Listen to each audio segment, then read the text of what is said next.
Hello, bonjour, namaste, ni hao, and ohio, everybody. What is going on? It is Galeriot here, and welcome back to the YouTube channel once again for another Danmachi Memoria Chronicle video. And today we have a brand new director's letter given by the developers. I cannot wait to read this because there's some things in here that I want to share with you guys that are absolutely amazing. So let's break it down. Let's break down this director's letter. The previous director's letters have never disappointed.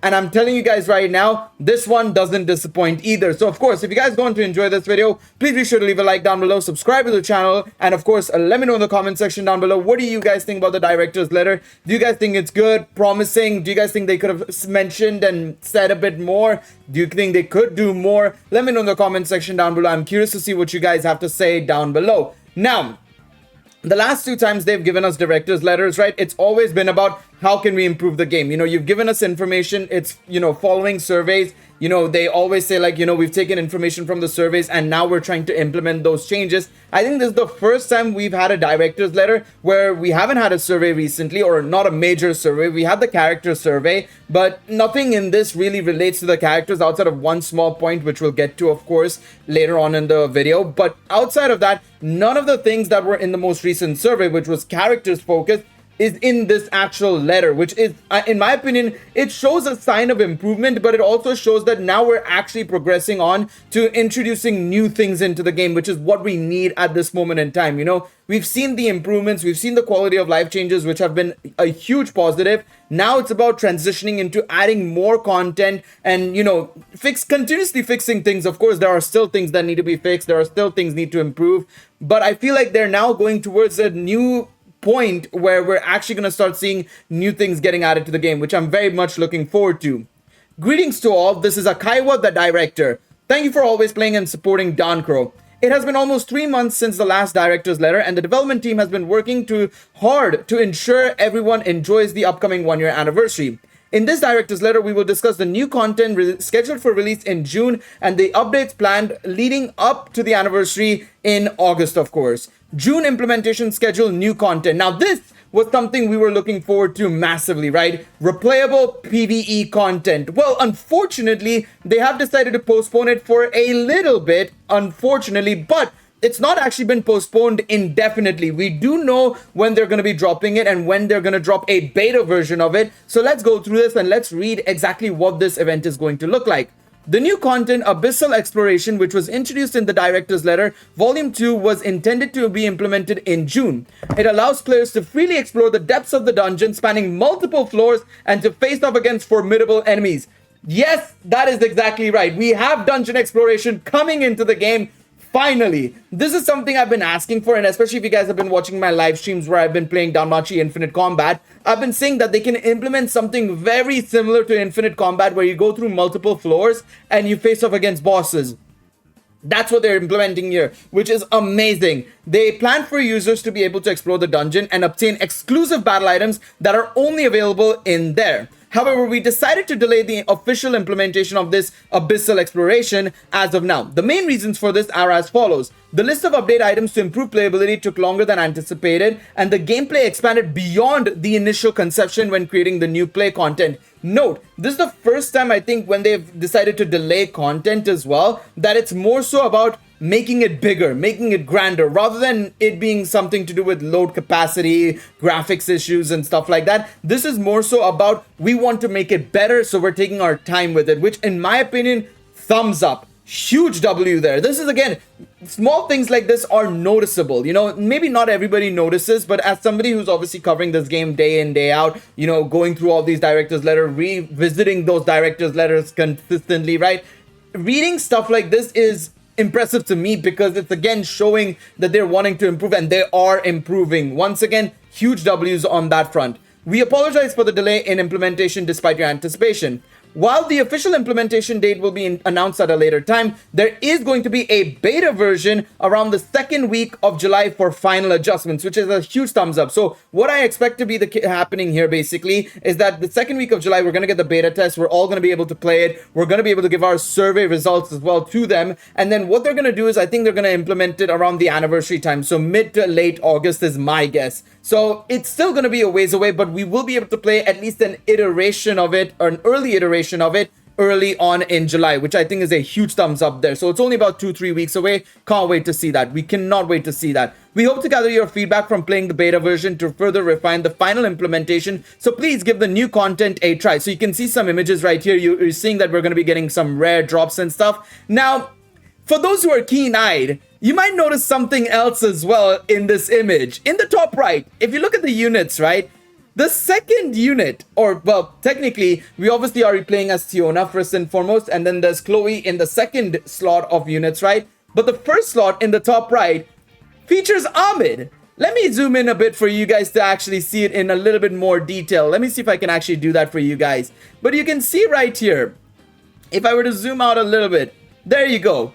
AMID is coming to the game. We officially have AMID coming to the game. All right. Also, I just noticed my YouTube chatbot was still up, but we have AMID coming to the game, and I cannot wait for that. So they have listened to us as well when it comes to releasing now, you know, units that aren't in the game yet. You know, our Anas, AMID, Naza, Shakti, so on and so forth. And AMID is going to be one of the first units to also make her appearance, which I'm super excited for. She's going to be a water support unit as well, which I'm looking forward to. And yeah, it's going to be amazing. Of course, she's going to be competing against Cassandra and Water Lafia, right? But as a non-time limited option, it's another water unit, which we absolutely do need, of course, right? We need more water units. So this is a huge thumbs up on that front as well. Let me now lower the size of the screen so that it fits, obviously, everything. Let me just do this. There we go. All right, beautiful stuff. But yes, AMID is coming to the game, and I cannot wait to see her be added to the game and we can test her out. This is going to be fantastic. You can see right here, there's also battle items that you can get. It seems like it's only SSR and SR right now. I assume the further you go in and the harder floors you clear, maybe you'll get the UR quality of battle items. I cannot wait to see them continuously updating this and adding more stuff here, because again,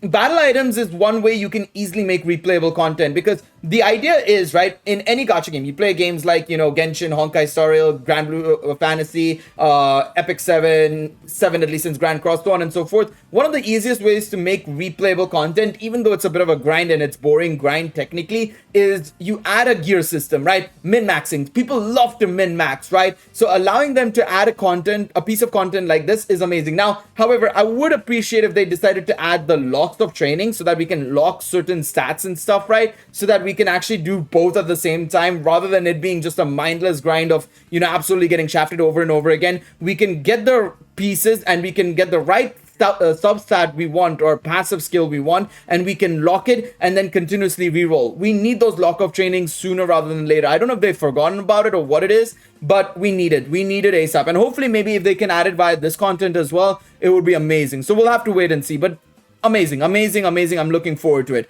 Now, this is the July update schedule. This is a partial introduction. Now, this is just only some of what's coming in July. So first and foremost, one of the biggest pieces of news in this one is that we are continuing on with the main story, but it's not season 3. They are adding Sword Oratoria. It will be updated and implemented, I should say, in this main story in the schedule, updated scheduled for the 26th of June, which is this week. So Sword Oratoria is getting added to the game. We've been wondering when they're going to add Sword Oratoria, but I was like, you know what? Let them finish off with the main series first and then do Sword Oratoria. But it seems like they want to do it the other way around. And it's probably the reason why we haven't seen season 3 getting updated, because they're focusing on working on getting Sword Oratoria implemented, along with, of course, fixing the rest of the game, right? It does take manpower to fix the game as well, right? And to obviously make these quality of life changes and everything, the focus points, right? So I'm glad that they're adding Sword Oratoria. It's going to be more Selas for players, but along with that, they have said here, plus, the characters who have yet to appear in Dankro will be added as playable characters, as well as various campaigns to commemorate the implementation of the main story. Very much looking forward to it. It's probably the reason why also, if you are starting out with Dankro now, if you are a new player, you can get Sword Princess Eyes Wallenstein. So you can get green eyes for free, along with, of course, if you do reroll for her, you can get her at A1, which is amazing. That's something even I don't have. But if you started playing from today onwards, you will get this, which I think is, in my opinion, it makes sense now. It makes sense as to why they've decided to do this.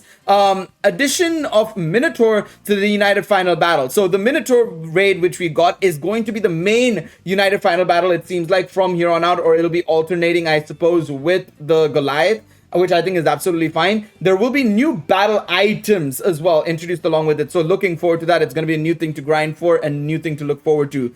The battle AI will continue to see improvements as well. There were some inconveniences they mentioned, which I understand, you know, in terms of special moves and stuff. I can see what they mean by this. They are primarily focusing on improving them as well. They also plan on improving the AI to consider characteristics of the reserve character's special moves during auto battles and be able to switch the special moves accordingly. Like Haruhime's special move, right? It needs to be done at an opportune time, right? It can't be just done at willy-nilly and just, you know, go from there. There have also been some positive feedback regarding the AI improvements from social media platforms. I've been one of them. I've said, you know, it's seen improvement. There's also, and they've said it twice over, it's fine. This is also another update that I think a lot of people wanted. You can now reset the setup records of Uncharted Battlefield all at once. So now you can, you know, right now you can individually reset it. You know, you have to go manually and change it and everything. Now you can reset them all at once in July. For me, I'm okay with this. I think that's absolutely fine. You know, for me, I don't mind this because it's okay. I prefer the new addition of them changing how the party system works, where you can now set up a separate set of parties for Uncharted Battlefield, because that was my biggest problem. I think having the reset function is nice and all, but I think that was more important. And the fact that they added that already is a huge W. This being added as well is fantastic again. So it's amazing. It's amazing, man. I'm looking forward to this. There's a lot coming up, man.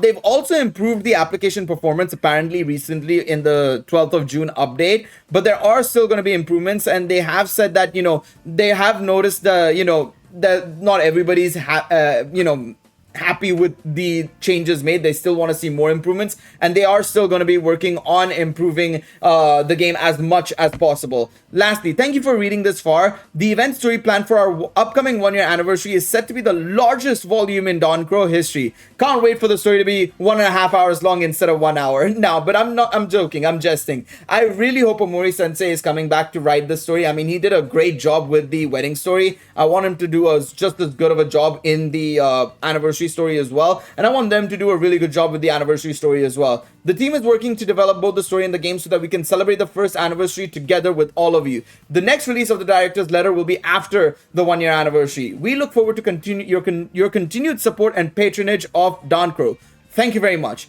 This, in my opinion, is one of the best director's letters. Honestly, it's so good. The new content is amazing. First and foremost, I really like the look of it, and it sounds amazing. I should say more so. We don't know if it is going to be amazing, but it sounds amazing. And two, just generally, you can see their confidence now. It's getting there, you know, in the sense of like, now we're seeing them, you know, be able to do the things they want to do rather than being like, oh, you know, we're sorry, we're fixing this. Oh, no, we can't do this. Oh, no, there's load issues and so on and so forth. They're actually working on, you know, improving the game, and it's mentioned in these sentences, right? And then, of course, the Sword Oratoria main story. We've been wondering what the main story was. That's being implemented. And Sword Oratoria is going to be massive because it's a new plethora of characters to see in the game. Raul, Anakiri, Philvis, Revis, Alicia, Line, Elfie, so on and so forth. You've got a plethora of characters there that will be potentially shown off, right? And then you have the Minotaur raid battle, which was amazing. So that's also a positive thing.